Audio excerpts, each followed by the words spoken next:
Hello everyone, তো দেখতেই পাচ্ছ আমি এখন রেডি হব একটু বাজারের জন্য। তো তোমরা কে কে করো মঙ্গলচণ্ডী আমি কিন্তু জানি না, অবশ্যই কিন্তু বলো। সেই কারণেই আমি ফটাফট রেডি হব। তো মা বললো চল তাহলে বাজারটা করে আনি, বিকেলে তো আবার চড়কে আছে, মানে চড়ক মেলা আছে মনে করো, সেই জন্য। তাই ফটাফট যেটা যেটা মাখার আমার প্রতিদিনের রুটিন সেটা করছি, আর কোথাও গেলে তো একটু ভেজলিন দিতেই হবে। তাই দেখো আমি একদম ফুল রেডি হয়ে গিয়েছি। এই যে দেখতেই পাচ্ছ, আমি তো বাজারে গেলে বেশি সাজি না, তোমরা আগেও দেখেছো। তো তারপর ভাবলাম চলো এবার মায়ের কাছে যাওয়া যাক। তো মা দেখিয়ে দিকে রেডি হয়ে গিয়েছে। তো ভাবলাম চলো এবার বেরিয়ে পড়া যাক।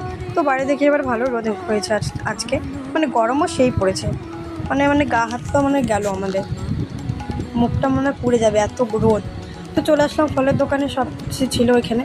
কিন্তু আমি এখানে একটা জিনিস আমি অনেক দিন পর দেখলাম, সেটা হলো সন্দেশ। তো সন্দেশটা আমি অনেক দিন পর দেখেছি, তো বেশ ভালোই লাগলো। তো ঠাকুরের জন্য নিয়ে নিলাম যা যা লাগে। তো এবার চলে আসলাম গোপুর জন্য জামা কেনার জন্য। তো এখানে দশকর্মা ভান্ডারে যা যা লাগে সব কিছু নিয়ে নিয়েছে মা।